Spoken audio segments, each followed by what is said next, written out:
кече 10 гол болуп кетти. 4-0 менен утулуп атабы француздардын диктатору жүзүнөн эч кандай бир мындай жабыркоону көргөн жокпуз да. Коркпой ойносо анда мүмкүн Англияны финалда көрөт белек, ким билет. Испаниянын кандай куралдары бар Аргентинага каршы? Эмне колдонуш керек? Ким биринчи гол кирсе ошол утабы деген ойда. 200 миң баланын арасынан баягы лотерея менен утуп Мессиге баягы туш келип калган экен да. Ишене албайсың да, мен дагы эле мындай көп ишенербейм да, кантип ушул Ямаль болуп калышы мүмкүн. Кинодо да мындай сценарий жазганга мүмкүн эмес да. Алардын коргонусу бул топту көзөмөлдөө да. Тебишет, урушат, мындай силкишип бир тартыш ойношот андан кийин. Бул жакта да жылдыздар, тиги жакта да жылдыздар, анан калыстардын дагы ар кандай баары тең эле бир мүнөз болбойт да. Саясий көз караштарды айткандан кийин аларды дагы оюндан четтеткен. Месси ойноп атат, а Мессини булар кичинесинен бери Кудайдан кийинки эле киши катары көрүшчү да. Лионель Мессинин фактору бул ага бир учур жетиштүү болот. Бир мүмкүнчүлүк болсо, бир гол же болсо бир голдук пасты чыгарып берет. Месси оюмча бул бардык мезгилдердин мыкты футболчусу катары. Марадона дагы, Пеле дагы мындайды жасай алган эмес да, чынын айткандачы.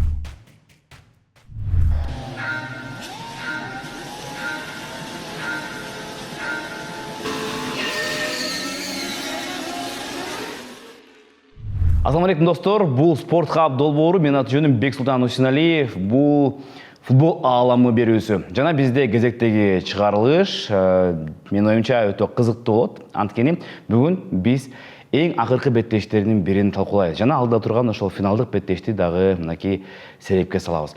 Бүгүнкү чыгарылышты жана ушул негизинде биздин чыгарылыштарды колдогон Аманат Сити курулуш компаниясына биз терең ыраазычылык билдиребиз. Алар бизди мынакей биринчи чыгарылыштан бери колдоп келатышат. Жана ошондой эле ар дайымкы биздин досторубуз Шоро компаниясынын легендасына дагы терең ыраазычылыгыбызды билдиребиз. Жана конокторубуз бүгүн өзгөчө, бүгүн эки кубан. Биринчиси бул биздин ошол эң эле белгилүү болгон баяндамачылардын бири, күрөш боюнча спорт чеберинин талапкер Кубан Атабеков. Рахмат, саламатсызбы, Бексултан мырза. Сиздерди чакырууңуздарга абдан чоң ыраазычылык билдиребиз. Рахмат. Жана ошондой эле УТРК спорт телеканалынын комментатору жана алып баруучусу, блогер Кубан Жумамединов. Кубан, кандай жакшыбы? Жакшы. Кубанбек, сиздерге рахмат. Келгениңиздерге, бизге бул өтө чоң сыймык. Сиздин ошол алып барууңуз менен биз чоңойгонбуз. Менин оюмча биздин көрөрмандар да чоңойсо керек. Балким көп аз биз көрүп атканда жаш балдар сиздин кебетеги саналбашы мүмкүн, бирок менин оюмча дароо эле үнүңүздү таанытса керек. Биздин негизги тема кечээки беттеш болот, жана ошондой эле финал тууралуу да сүйлөшөбүз. Кечээ оюнду көрсөңүз да керек. Мындай бир фестиваль болуп кетти. 3-орун үчүн беттештер негизи көп учура мындай голдорго өтө аз голдор болот, кызыксыз болот, бирок кечээ 10 гол болуп кетти. Кечээки оюн тууралуу негизде эмнеге ошондой оюн болду, эмнеге эки команда ушунчалык ачык футбол ойногусу келди, же болбосо бул коргонуунун кесепети болуп калдыбы, же болбосо ушунчалык эле мындай чабуулда булар мыкты экенби? Кандай деп ойлойсуздар? Ооба, 3-орун үчүн эме көбүнчө командалар экинчи курамдагы оюнчуларын чыгарат эмес. Бул жолу Англиядагы баягы мурда ойнобогон оюнчуларына көбүрөөк ишеним артты окшойт. Бул албетте баягы моралдык, психологиялык жактан Англия көбүрөөк жабыр тартып калган. Анын оюмча француздар мындай демилгелүү ойнойт деп күтүлгөн. Анткени алар жарым финалда 2-0 менен утулуп атып эле ошол бойдон оюн жыйынтыкталып калган. Ал эми англиялыктар болсо 1-0 эсенде утуп атып, анан мына эми оюнду кармайбыз, буюрса 60 жылдагы биздин күткөнүбүз келет деп ошого аябай алдын ала баягы арабанын астында чуркап алышты окшойт. Көбүрөөк коргонууга кетип, анан баягы жеңишти алдырып ийгенден кийин булардын маанайлары аябай сууп, өзлөрүнө келүү убактысы дагы азыраак болчу. Анан ошонун айынан Тухель дагы өзү мындай бир оюнчулардын менен кандайдыр байланышка кире алабы, бул дагы өзүнчө суроо болчу да. Анан негизгиси бул оюнда ким футболдон көбүрөөк ырахат алса, ошол таап утуп кетти го деп ойлойм да. Анткени көрсөңүздөр баягы 2-0, 4-0 менен утулуп атабы француздардын жана диктатору Кайлин Мбаппенин жүзүнөн эч кандай бир мындай жабыркоону көргөн жокпуз да. Кайра бир күлүп жайнап эле оюнду улантып атты. Албетте алар кайтып келишти, бирок өтө эле кеч болуп калды окшойт. Англиялыктардын жана ал Бака Сакасы, ал учурдагы эң мындай бир бааланбаган күчтүү футболчулардын бири деп ойлойм. Ал Мессиден дагы кыйын учурдагы эмеси боюнча, баягы физикалык жактан мүнөздөмөлөрү боюнча. Бирок негедир аны Тухель көп колдонгон жок. Ушул дагы өзүнчө суроо. Урматтуу достор, сиздерге кону менен маалымдайбыз. Биздин башкы өнөктөшүбүз болгон Аманат Сити курулуш компаниясы өздөрүнүн кардарлары үчүн масштабтуу акцияны жарыялайт. Эми батир сатып алуу менен бирге сиздер дүйнөдөгү эң абройлуу болгон спорттук иш-чаралардын бири Сингапурдагы Формула 1 жарышына жолдомону белек аласыздар. Эң башкысы бул жакта эч кандай конкурс же лотерея жок. Жолдомо акциянын ар бир катышуучусуна кепилденген түрдө берилет. Аянты 70-тен 90 чарчы метрге чейинки батир сатып алсаңыздар, сиздерге бир жолдомо белек кылынат. Агерде сиз 90 метрден жогору батирди алсаңыздар, анда сиздерге 2 жолдомону белекке берет. Аманат Сити жаңы үй жана жаңы мүмкүнчүлүктөргө жол ачкан жер. Кон, сен кандай ойлойсуң? Эгерде Англия кечээ медаль алышты, биринчи медаль болду 60 жылдан бери. Анан кийин эгерде кечекинде оюн менен мына коркпой эле ачык футбол менен Аргентина менен ойгондо кандай беттеш болмок эле? Же ошондой эле оюн болмок беле? Кандай ойлойсуң? Сөз түрдө кечээ күнү Англияда негизи Францияда деле Англияда деле мотивация бар болчу. Анан англиялыктардын ошол Беллингем, ошол эле Харри Кейнди алмашууда, Пикфорд алмашууда калтырганды туура чечим болду. Анткени башка оюнчулар мисалы ошол дүйнө чемпионатына келгенде суусап турду. Себеби дегенде ошол эле Решфорд, Сакага мүмкүнчүлүктөр аз болду, оюн практикасы аз. Андыктан алар ошол өздөрүн далилдегиси келди. Жана жыйынтыгында Сака хет-трик жасады. Бул дүйнө чемпионатындагы хет-трик жасаган 4-чү гана футболчу болду. Андыктан ошол жагынан алып караганда туура чечим болду. Анан кечээ күнү Томас Тухель ошондой ачык ойногондугу сөз түрдө өзүнүн жыйынтыгын берди. Аргентина менен болгон беттеште деле жогоруда айткандай Букая Сака чындап мыкты формада, Арсеналдын лидери, жалпы эле Англиянын эң бир көзгө басар, ушул келечекте ушул оюнчудан көп нерсени күтөбүз деп күтүп жаткан. Андыктан Саканы чыгарыш керек болчу. Ошол эле Решфорд менен ылдамдык бар. Маркус Решфорд менен Букая Саканы ошол 68-чи мүнөттөн кийин чыгарса, алар ошол каршы чабуулдардан бир нерсе ойлоп тапмак. Кечээ күнү деле байкасаңыздар, ошол каршы чабуулдардан кийин көп гол кирди.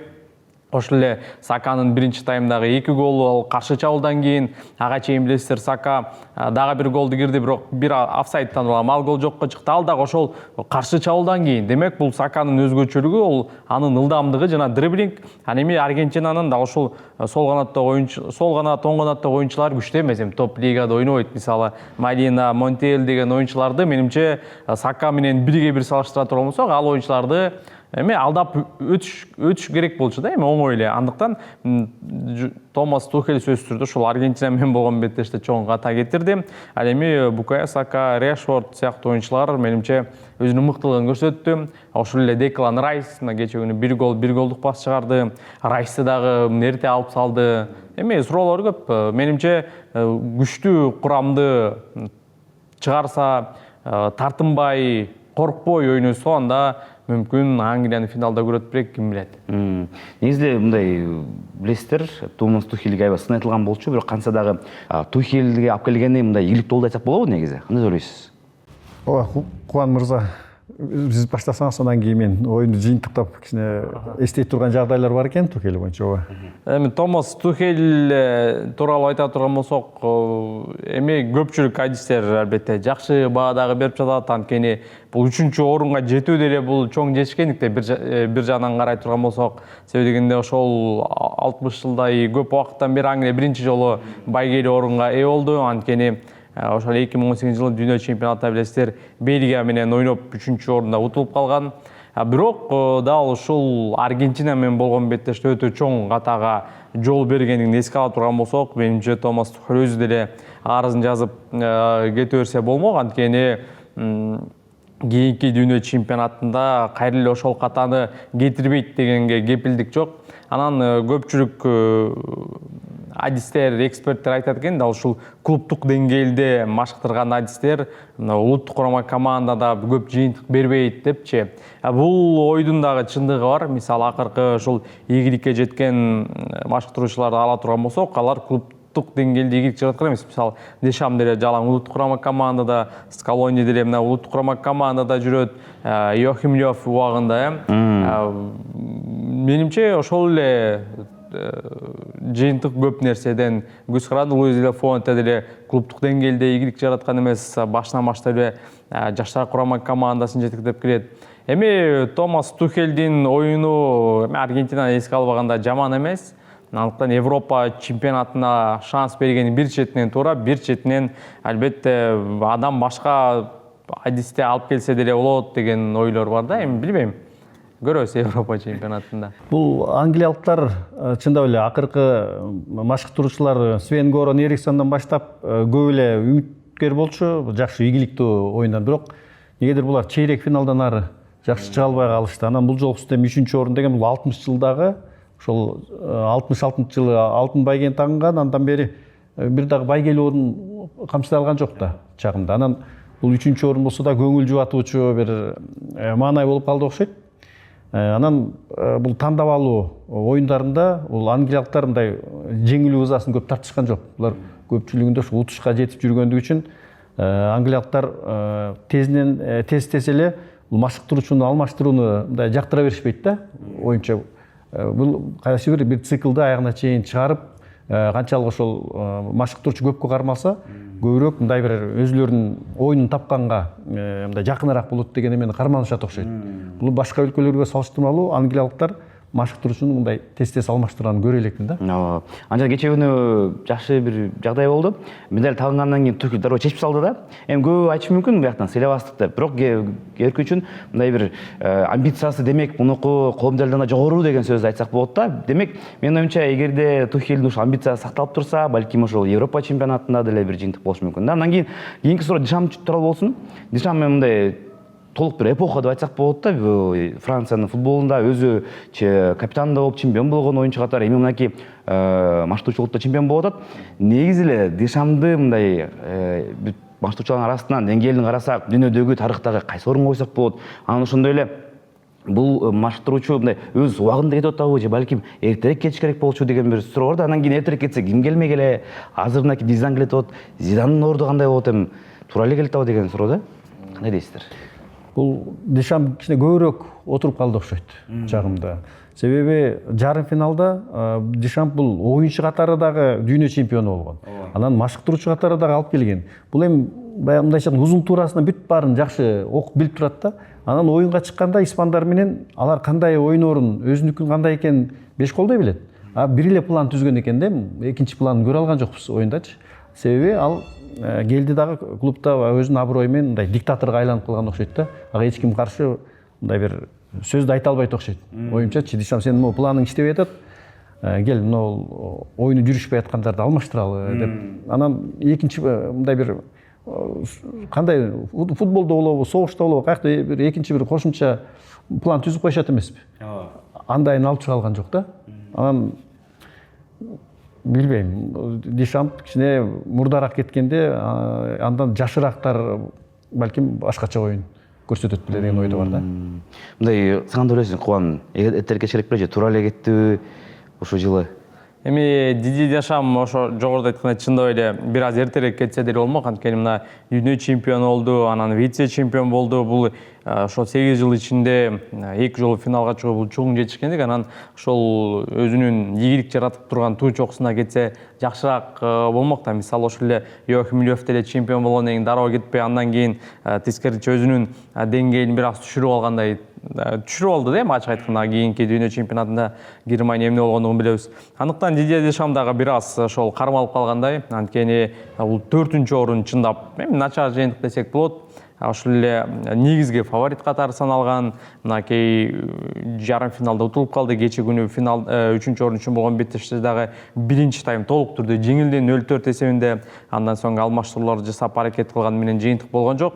Бирок ошентсе дагы Дешам эми Франция үчүн албетте орду чоң. Жалпы улуттук курама команданын машыктыруучуларын ала турган болсок, дал ушул эми сөзсүз түрдө эң күчтүү тарыхтагы эгерде клубдук деңгээлде эмес, улуттук курама командаларды ала турган болсок, менимче топ 5 машыктыруучунун катарына кошуш керек. Анткени мынакей 2014-жылдан бери иштеп келет. Анда чейрек финал, андан соң чемпион, финал, 4-чү орун менимче өтө сонун жыйынтык болду.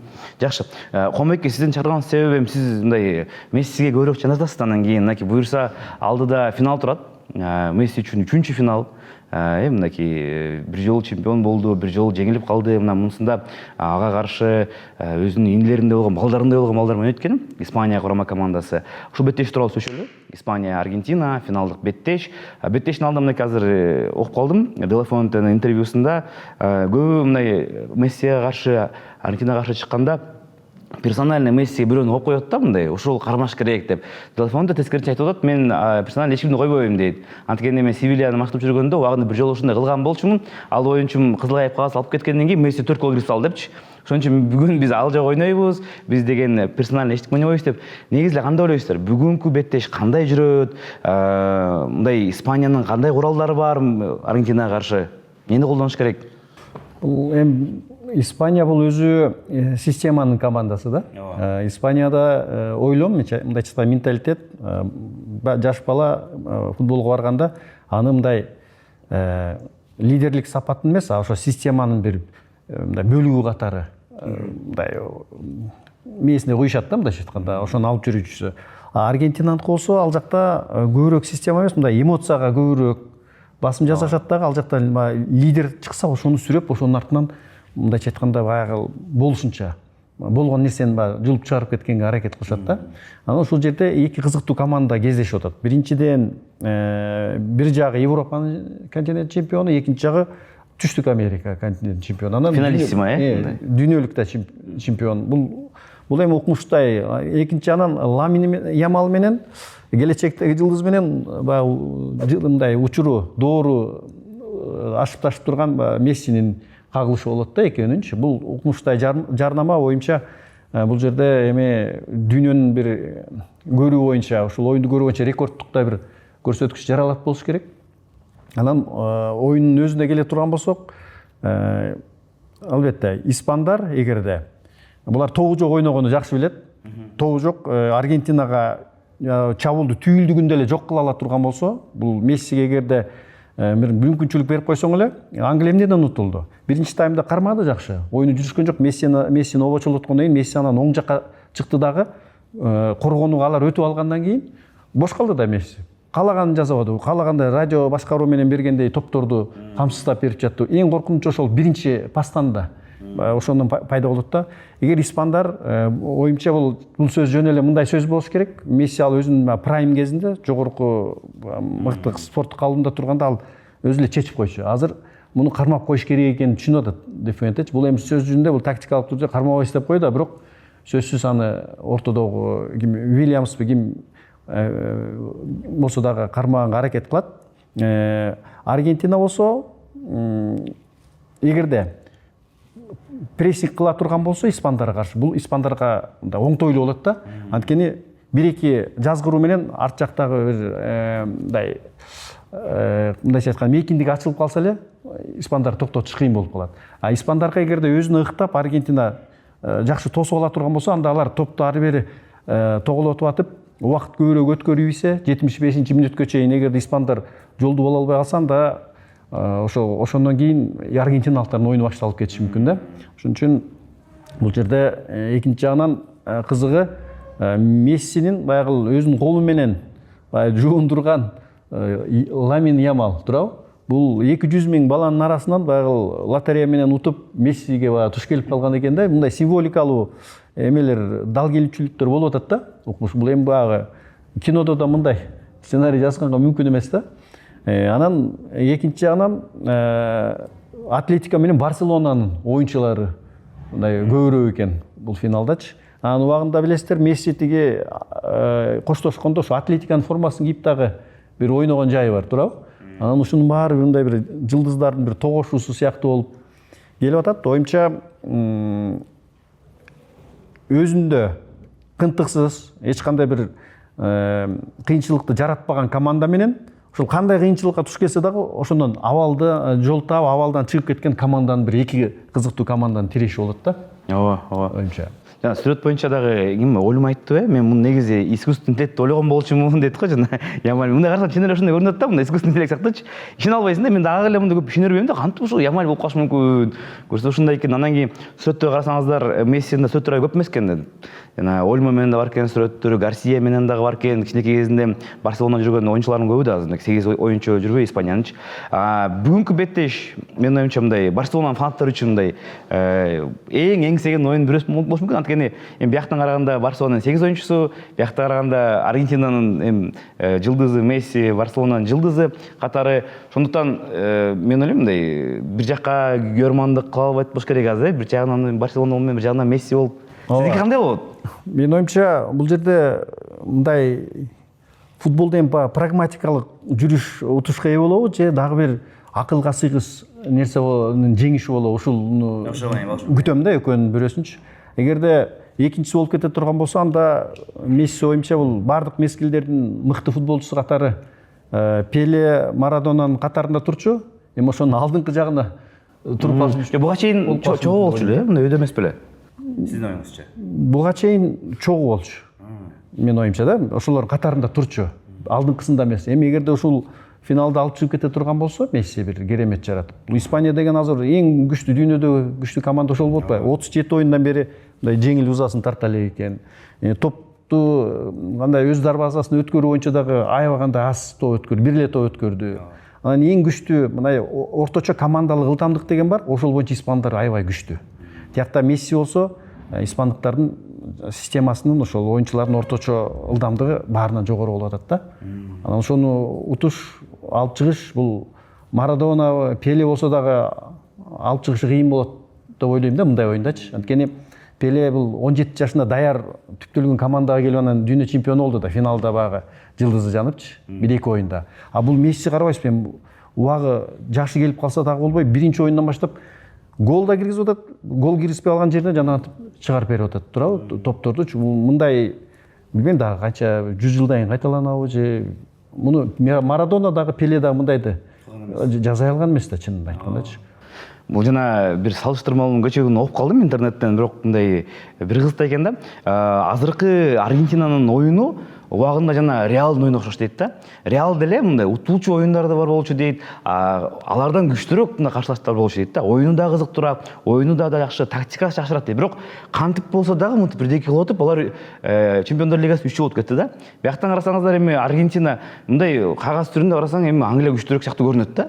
Мындай карасаңчы, эми системасы бар, Тухель бар дегенде, бияктан Испанияда күчтүү көрүнөт.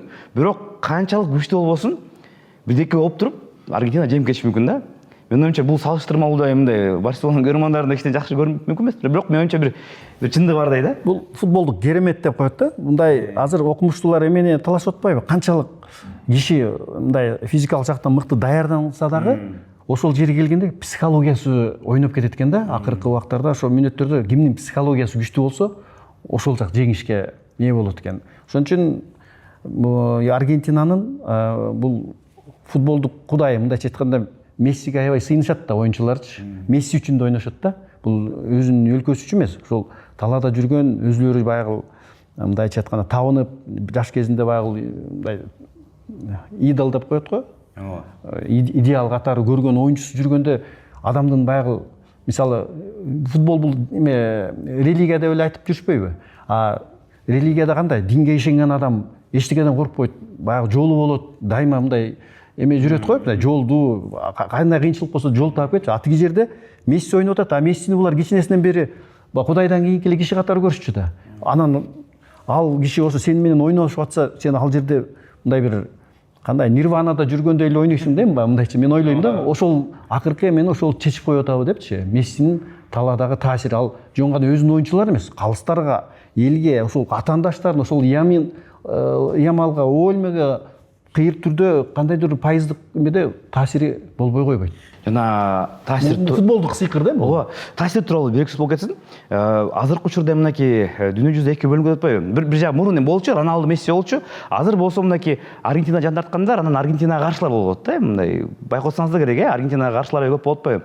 Алардын ошол эң башкы жана аргументтеринин бири ошол Аргентинага жан тартып атышат. Бир гана көрөрмандар эмес, калыстар деп атат, Инфантино, FIFA. Сиз айткандай мындай таасири дагы адам адам бар да мындай калай атайын эмес, бирок мындай Месси бирдеке кылганда мындай көз жумуп коткандай болуп көрүнүп калышы мүмкүн да. Биринчи оюнда Алжир менен көрдүңүздөр, Месси жана топту тарттырып, топту тормоз пас берип коюп, аркасынан чуркап барып бутка тебегенде көп айтып атат, бул жактан кызыл айып кагаз бериш керек болчу деп. Бирок мындай эми мен ишенбейм мындай атайын Инфантино чалып жок Месси кызыл берип айткан эмес. Балким ошол жерден ким эле маштыруучу, рефери словениялык Винчич беле? Ал Винчич финалда болду. Финал Винчич. Ошол калыс балким кичине мындай кантип мен азыр Мессини кетирем деген бир ой болуп калышы мүмкүн да аныкы дагычы. Сиз ошол мындай таасирди кандай карайсыз? Анан ошол элдердин айтып атканына кандай жооп бере аласыз негизи? Кандай карайсыздар, реакцияңыз? Ооба, эми баары футболдо бул эми субъективдүү эле болуп атат да. Ал жерде искусственный интеллект эмес, мындай адам калыстык кылып атат. Сөз адамдык фактор деген болбой койбойт. Анан Мессинин таасири дагы эми билесиз, 20 жылдан ашык эми 20 жыл бою мыкты болуп келсе, эми азыр 30-жыл кетип атат да. Ошондо күтүлбөгөн жерден 40 жашында мындай дагы бир жолу чемпионаттын мындай ачылышы болуп атпайбы? Экинчи жаштыгын баягы мындай көрсөтүп деген. Анан бул Аргентинага эмне болуп келип калды? Бул өткөнкү чемпионатта баягы адегенде Месси утулуп калса баары күлүп чыгышкан, мем кылып Месси кайда, Месси каякта депчи. Эми бул адамдар ар кандай болот экен бизде. Кээ бирөөсүнө ушул дриблинг жасап, мындай жоктон бар кылган футболчу жагат экен. А кээ бирөөнө мындай ылдамдыгы жогору, экинчи кабаттан укмуш мындай ойногон. Анан бул мен мындай ойлойт элем да, Роналду, Месси деп бул бөлүнгөнү футбол утtu. Анан көпчүлүк эл эмнени жакшы көрөт? Кинодогу башкы каарманды жакшы көрөт го, мындай келишимдүү келип маселени чечип атат туурабы? Бул Роналду ошол сыяктуу да, мындай башкы ролго жакшы туура эме тандалган да. А Месси бул көпчүлүгү билбейт, бирок режиссер катары оюндагы режиссер да, мындайча айтканда. Аны ошол искусствону түшүнгөн адамдар гана баалай алат да. Мен ушундай салыштырат элем да. А экөө тең, бирок бир жанрда эле. Экөө тең түбөлүктүү, экөө тең мындай өлбөстүктүн жолуна эки башка жол менен келишти да. Ал эми Аргентинага албетте, Аргентина бул кичине жанагы майда барат эреже бузуулар менен ойнойт. Дайыма бир кучунашын карматып, атаандашын козутуп, бир ушундай бир өзүлөрүнүн бир мындай салт болуп калган, эрежеге жазылбаган бир өзүлөрүнүн мыйзамдары бар да. Грязный бокс деген Ооба, бокстагыдай. бул максатка жеткирген жолдун баары туура да булар үчүнчү. Булар баягы тиштеп болсо да, кызыл этин жулуп алса дагы ушул утуш керек да. Булардын да мындай бир өзгөчөлүгү ошол. Анан кээ бирөөнө ал жакпайт. Жана мага эме жакта да бир кечээ күнү окуп атып бир ойду уктум. Реалдын көрөрмандары Кукурелияны аябай макташпайбы? Эми Кукурелия эми өттү да Реалга, бирок кантсе дагы Реалдын көрөрмандары үчүн бул жакыныраак болуп атат да. Анан кийин биз Челси мен көрөрманымын. Биз үчүн да мындай Кукурелия ойногон аябай жагып атат. Анан кийин бирок бир жагынан кичине мындай кызганасың да. Карап алып мындай эмнеге ушунчалык мындай ойнобойт өзүнүн клубунда, эмнеге Челсиден ойнобойт, ушунчалык тытынат десең, Аргентинадан көрөрман айтып атпайбы? Мына көрдүңүздөр дейт, бизде ошондой Кукурелиядай 10 бирөө бар дейт да, мындай өзүнүн клубтарын таштап болсо дагы, жана Ромерого окшопчу. Эми билбейм канчалык бул туура эмес болгондо, бирок Тоттенхэм кыйналып атса дагы клубду таштап туруп, Аргентинага көчүп барып, кетип туруп, аяктан машыгуу жүргүзүп, мен жок, Аргентина үчүн ойнойм деп туруп, ушунчалык берилет экен да буларчы. Ушунчалык патриот адамдарды мен биринчи көрүшүм да, чын. Биз башында айтпадыкпы, эмоционалдуу келишет депчи. Анан дүйнөлүк кубоктун финалы, анан 51 миллион долларбы дагы, башкы байге. Анан ар бир эмесе миллионер болуп чыгат. Анан бул акчадан да эмес маселе. Ошол жерде эмоциянын баягы алдыга чыгышы. Ошондо алар өзүлөрүн унутуп калат. А европалыктар эртеңки күндө премьер лигада контракттары бар. Тиякта алар көбүрөөк мындай кандай десем, меркантилдүү деп коебу. Ошол өзүнүн баягы кийинки карьерасында ойлошот окшойт да. Ошондон кичине бир аз мындай өзүлөрүнүн жанын тобокелге салбай коебу деген ойдон улам. Бир ой бар да. Мен кечээ көрүп калдым, 78-жылы ФРГ Нидерланд ойногон беттеште аябай мындай мукташ болуп кетип атты, бири биринен урушуп, талашып, тебишип. Анан кийин Аргентинанын, Парагвайдын оюнун карасаң, ошондой эле да, мындай тебишет, урушат, мындай силкишип, бир тартыш ойношот. Анан кийин ушул өзү негизи мындай канчалык түрдө мындай футболго жакыныраак деп айтайын дегенде, мындай футбол өзү мындай Испания футболу да. Испаниянын футболу чындыгы мындай көрсөң рахат аласың десең болот да. Эми Франция болчу сон болчу. А мындай Аргентинанын ушундай оюну канчалык түрдө мындай футболдун өзүнө таасир этет, мындай башкалар көрүп, бизде ушинтип болот турбайбы, түртүп силкесек болот турбайбы, бутка тепсек карабайт турбайбы деген ойго кандай дейсиз? Куан, сен Куандым башта. То өзү сүйлөп аткандай эле болуп калдык. Келип калды. туусуна келет да сизди айтайын деген. Жок, Аргентина ал жөнүндө айтса, Аргентинанын фанаттары кайра жаман көрүп, мен жаман жазып атпайбын мен. Бирок сөзсүз түрдө андай айтып атат, баардык максат жакшы депчи, бирок ошол чек коюп коюш керек да, калысчы. Мисалы, ошо Парагвай менен болгон беттеште, Парагвай Франция беттешинде мына Парагвайдын оюнчуларына бир дагы сары кагаз көрсөткөн жок, бирок ошол калыска нааразычылык болуп, калыска 1 упай ар кайсы сайттарда 1 упай берди деп, ага калыска ошондой бир жыйынтыктарды берди да. Анан ошол Илгиз Танташев жаңы болсом Өзбекстан калыс кийинки оюндарга чыккан жок. Бирок ошол Аргентина менен болгон оюндарда калыстарга мындай нааразы болуп, же болбосо ага азыраак упай берди деген сөздөр чыккан жок да FIFA тараптанчы. Буга чейин ар дайым болуп келет. Мисалы, саясий жактан бир нерсе айтып койсо, оюнчуларды четтейт да. Мисалы, буга чейин Испания ошол финалдан кийин, жаңы болсом Марата ошондо бир саясий бир сөздөрдү айткандан кийин, саясий көз караштарды айткандан кийин аларды дагы бир оюндан четтеткен. Кече күнү биз көрдүк, мына Аргентина Англия беттешинен кийин аргентиналыктар буга чейин эми саясий бир маселе болгон, бир арал үчүн согушкан да экөө. Анан ошол арал Аргентинаныкы деген плакаттарды алып чыгып, анан көрөрмандар Англиянын желегин өрттөштү. Бирок ошондой нерселер болду, бирок FIFA тараптан негедир Аргентинага дагы бир көз жумуп койгондой таасир калтырып атат да. Анан бул жактан алып караганда дагы ошол Инфантинога, FIFA-га ошол Мессинин финалга чыгышы, кайрадан чемпион болушу, бул эми бул кино болуп атпайбы сценарий. Мисалы, Кабо Вердени 3-2-ге утту. Андан соң Египетке 0-2 эсебинде утулуп жатып 3-2 утту. Швейцария менен 1-1 болуп жатып, экстра таймда Альварес киргизип кетти. Мына ушундай нерселердин баардыгы мындай колу менен жазылган сценарийдей таасир калтырып атат. Анан эми сөзсүз түрдө Аргентина татыктуу утту. Буга чейин мына көрөрмандарга дагы айтам, татыктуу утту. Бирок мына факт деген факт, кандайдыр бир деңгээлде лайылдуу мамиле кылып жатат. Туурабы?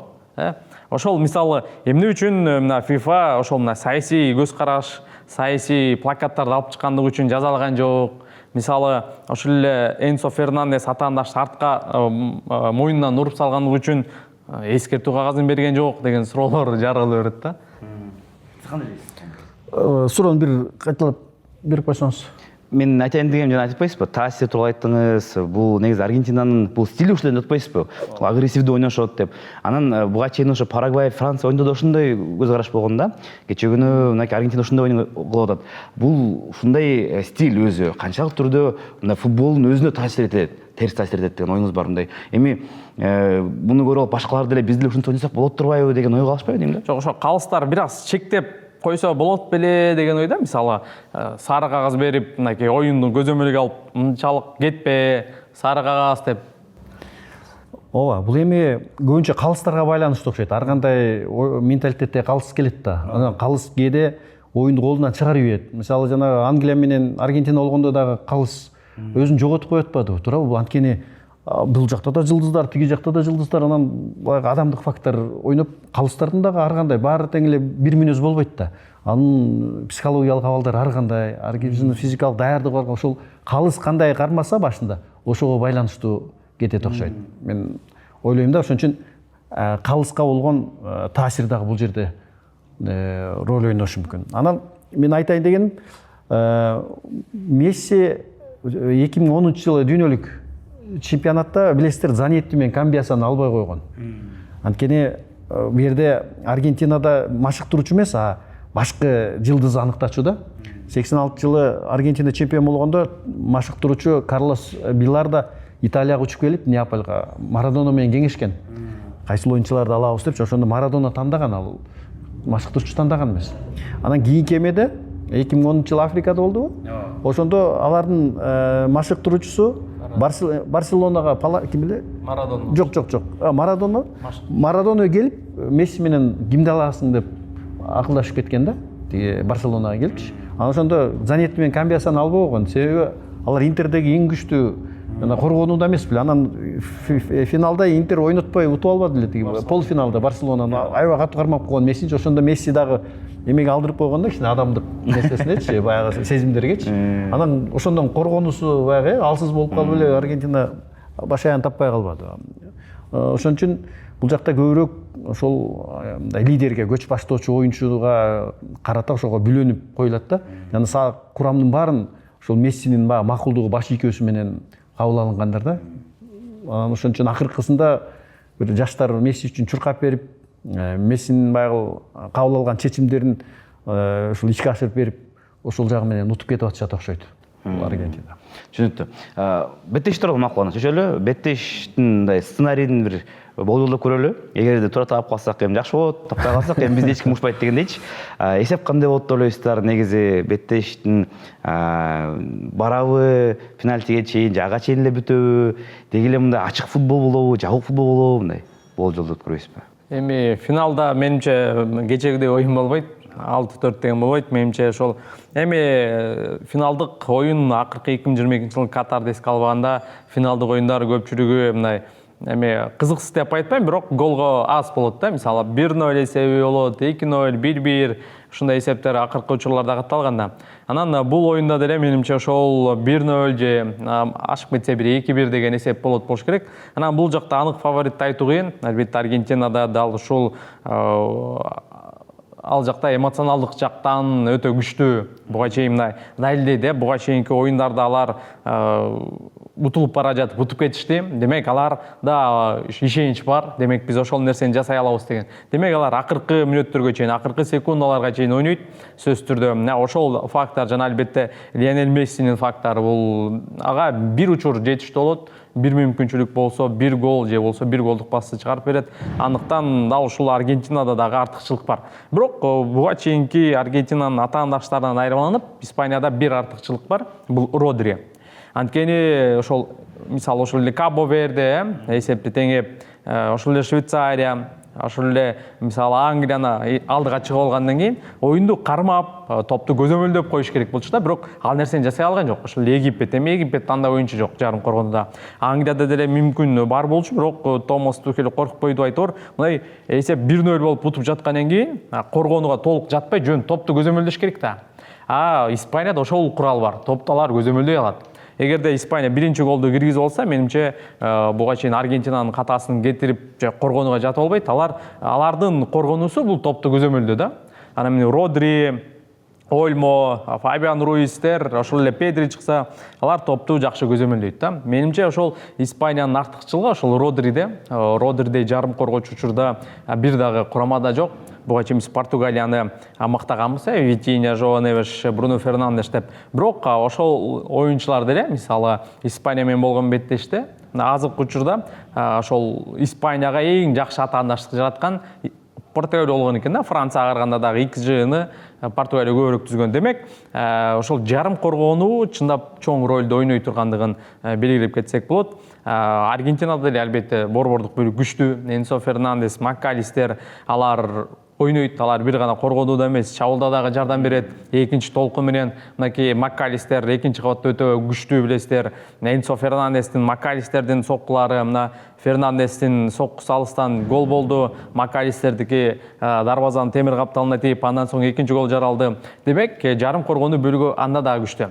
Эгерде оюндун жүрүшүндө Испания биринчи голду киргизип, андан соң ошол Франция сыяктуу коргонбой экинчи голун киргизип, эсепти 2-0 кылып алса, менимче Аргентинага жеңишти бербейт. Эгерде тескерисинче Аргентина мына биринчи голду киргизип алса, Испанияда бир аз маселе жаралышы мүмкүн. Мисалы ошол эле Кабо Вердедей же болбосо мына Бельгия сыяктуудай ал жакта дагы жарым коргон топту көзөмөлдөгөн менен эгерде дарбазачы мына Эмилиано Мартинес өзүнүн мыкты оюнун көрсөтүп койсо, эсеп 1-0 болгондон кийин ошол эле борбордук бөлүктөгү Ромеро Мартинестер жан берип ойноп койсо, анда маселе жаралат. Анткени ошол эле Ламин Ямаль атаандаштарды алдап өткөнү менен чечүүчү соккулар аз болуп жатат, бир эле гол киргизди.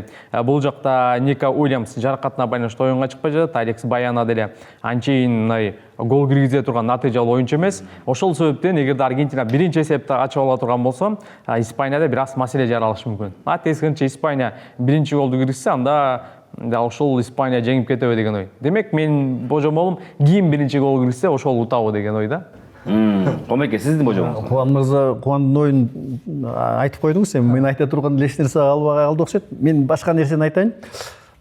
Бул эң кызыгы эки ушул мындай топ деп коебуз, эң жогорку бедели жогору болгон эки команда тең ушу Капа Верденин негизги оюнда ута албаптыр да, тең чыгыптыр. Ушул анан Капа Верделиктер дагы мындай тамшанып көрүп отурат окшойт, өзүлөрүн финалдын бир бөлүгү катарычы.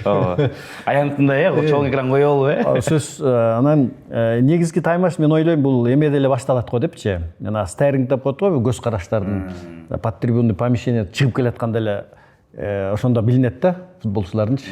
Бирин караганда эле ким ошондо биринчи мындай тайсалдап кетчү болсо, ошол жак шүйү качып калат деп коет, ошол жерден эле билинет да. Ал анткени Мессини байкасаңыздар, чыкканда дайыма бул дүйнө ага мындай бир таандыктай болуп чыгат го.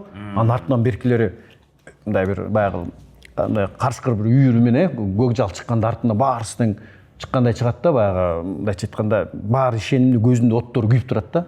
Анан ошол жерде Ямал эми учурашат да. Анан ошол жерде экөөнүн учурашуусу кандай болот, ошол жерден сезилет да. Баягы көк жалбы, жаш бөлтүрүкпү же көк жал?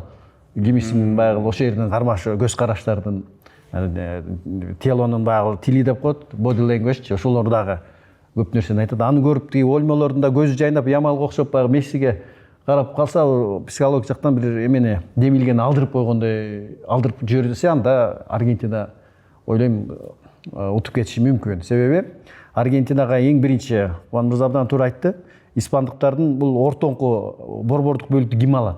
Эгерде Родри ортону көзөмөлдөй албай калса, топ анын жанынан чоң ылдамдык менен өтүп кетип кармалбай, анан топ баягы аргентиналыктар тиги коргонууга чоң ылдамдык менен кирчү болсо, анда башкача футбол кетет да. А Родри эгерде борборду алып, өзү көзөмөлдөп чечимдерди кабыл алып мүмкүнчүлүк берип койсо аргентиналыктар, анда аргентиналыктарга кыйын болуп калат.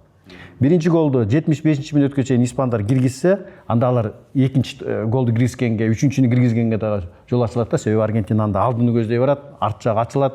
Ямал капталдан кирип өзүнүн баягы жеке чеберчилиги, анан өзүнүн өнөктөштөрүнө чыгарып, бош калган өнөктөштөрүн, ага эки коргоочу барыш керек да. Бир коргоочуну айланып өтүш Ямалга Месси сыяктуу эле да. Анан экөө келгенде бир бош калган өнөктөшүнө берип атып, анан көбүрөөк сокку узатылат да. Эгерде 75-мүнөткө чейин киргизе албаса, анда испандар ошо 70-мүнөттөн кийин футболчулардын баягы психологиялык өзгөрүү болот экен да. Күчтүү кийинки эмеге сактайлы, баягы организмдин өзүндөчү, баягы кой кийинки экстра таймга да сактайлы деп, ошону менен баягыдай мурдакыдай футбол болбой калат экен. Анан испан топту көп көзөмөлдөйт, 75-мүнөткө чейин дарбазаны ала албаса, анда алар дагы чарчай баштайт да. Топту көзөмөлдөө да өзүнчө бир эмени күчтү талап кылат. Аргентиналыктар болсо, алар оюнун акырына чейин, булар акыркы финалдык ышкырыктан кийин деле ойноп мушташып жүрүшөт, көрүп жүрөбүз, алар токтобойт. Ошон үчүн аргентиналыктар мырза айткандай биринчи киргизип алса, анда алар туюк коргонууга өтөт, Месси да коргонуудан көрүп калабыз анда. Анан эң негизгиси испандыктар, мен ойлойм, бул ошол Мессиге тагыраак айтканда биринчи пасты бердирбегенге аракет кылышат да. Алар тобу жок ойногонду билишет. Мээде мындайча айтканда эки машыктыруучуну дагы карабайсызбы, экөө бири-бири менен иштешкен экен. Бул жерде Ямал менен тиги экөө бир клубда, бир баягы бала кезинен бир жолуккан болуп жүрсө, тиги Скалони тиги Дефуэнте дагы окуп жүргөн экен. Анан тиги Атлетиканын футболчулары менен Барселонаны билесиздер, бул түбөлүк баягы эрегишип жүргөн командалар. Оюмча бу жерден эми эки жактын татыктуусу жеңет, бирок бир футболдук кереметти күтөм да. Бул футболдук ансыз болбойт. Анткени Аргентинаны сындып атабыз, Египет утуш керек эле. Эми Египеттин баскан жолун карасаңыз, топтук оюндарда Жаңы Зеландияны эле утуптур, аны биздин Кыргыз Республикасы эле утуп коет анычы. Анан башка командалар менен тең чыгып келиптир, ал бул чемпиондук жүрүш эмес да. Алар баягы болгон эле бир оюнда маанайына жараша ойноп коюшту, анан ошондо дагы жол таап, карабайсызбы, Аргентина ана Египеттен ұта албасаң да Англияны деле ұта албайт эле анда.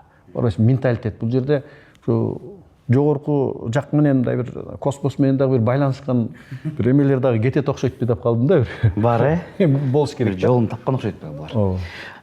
Бул дүйнө чемпионатынын эң кызыктуу оюну кайсы болду сиз үчүн? Ең қызықты ойыны маған Англия менен Аргентина. Себебі мен 86-жылы көргөм Аргентина менен Англияны. Андан бери бир да жолу булар беттешкен жок. Ал убакта Фолкленд, Кубан мырза айткандай, Фолкленд аралы Англия өкө талашып анан британдыктар ээлеп алышкан да күчкө салып, жана ошондо 86-жылкы чейрек финалда мындайча айтканда тынчтык мезгилдеги согуш болчу да алчы. Алар аргентиналыктар эмне алат? Билет, британдар күчтүү, бирок футболдон өзлөрүнүн баягы ойлоп тапкан спортунан утуп коюу дүйнөлүк чемпионатты. Бул Аргентинага ушундай бир сүйүнүч тап келгенде элинечи, Фолкленд аралында унутуп калышкан аларчы. Анан ошо менен ойлойм ошол оюн абдан кызыктуу болгон, анан тарых эки жолу кайталанат турбайбы? Ал убакта Аргентинанын жана Марадонанын киргизген колу менен киргизген голу Кудайдын колу деп тамашалады. А бул жерде Кудайдын буту болуп буту менен. Ибрагимович айтты ошондо. Ибрагимович айткан. Билбейм, бирок мен мындай оюмда да. Ошо менен Кудайдын буту менен алар утуп кетип атпайбы? Аргентиналыктар. Сиз үчүн провал деп коет го. Кайсы болду? Кайсы команда болду? Эң мындай маанайыңызга сизге жакпаган команда, сиз аларды көп үнөттөнгөн бирок болбой калган. Мен ушу Мароккону алыс барат деп ойлогом да. Мындан да алыс барат деп ойлодуңуз, жарым финалга чейин. Марокко чыгыш керек эле да. Мароккодо утула элек болчу. Канча бир 27 оюнбу, 27 оюн уттурбай келатканда булар Францияны өтүш керек эле да. Турнирдин эң башкы ачылышы сиз үчүн? Мага эми Одегард. Норвегиялык Марк беле аты? Марк Одегард. Ошонун мындай алып жүрүүсү, чечим кабыл алганы, командасы Бразилия ойногондо ошол чечип берди го. Көп нерселерин жаса. Ошол Одегардтын мындай бир адамдыгы, ошо мамилеси, жүрүм-туруму, футболдон тышкары, футболдун ичинде жүргөнү ушул мындай жакты да. Түшүнүктүү. Эң мыкты жаш оюнчу сизге ким жакты жаш оюнчулардан? Жаш оюнчулардан бул түндү болуп атып мен көп мындай байкабай калдым окшойт, ким канча жашынан. Ямал ошол жаш оюнчулардын мыктысы. Мынакей эгерде мына эсепти карабай эле коелу, чын алганда вот дүйнө чемпионатынын эң мыкты оюнчусу сиз үчүн? Мыкты оюнчусу Месси. Бул Месси оюмча эгерде испандар утса Родри алышы мүмкүн алтын топту.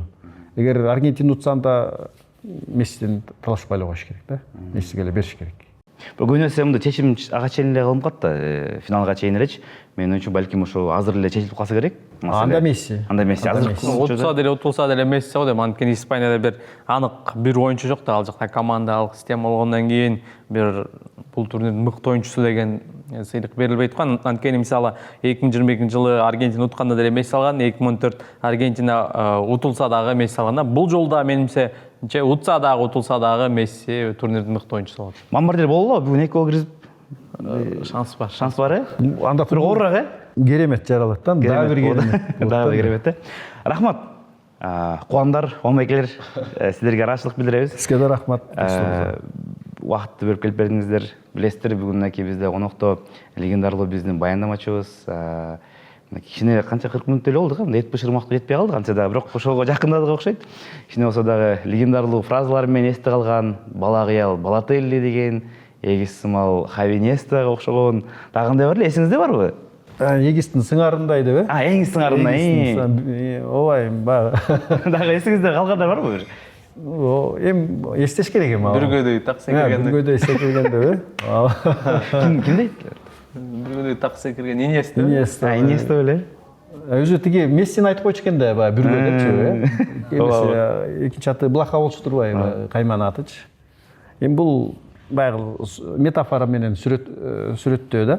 Ал көбүнчө биздин баягы улуу муундагы көрүүчүлөрүбүзгө абдан жагат экен да. Алар баягы сөздүн астында сөз, кептин астында кеп катылып туруп берсең, алар жакшы түшүнүү менен кабыл алат да. Жаштарга мындай эмоция менен динамика керек. Динамика керек да, ушундай бир. Биз аракет кылып атабыз ушул динамиканы берген деген. буга келет, анан силер дагы мындай бир Ооба. психологиялык эмелерди колдоно баштайсыздар. Болот ал. Ошол Кубан Атабеков бизде конокто болду. Жана ошондой эле Кубан Жумамединов, мындай 2010-дун алып баруучулары, 2010-дун баяндамачылары.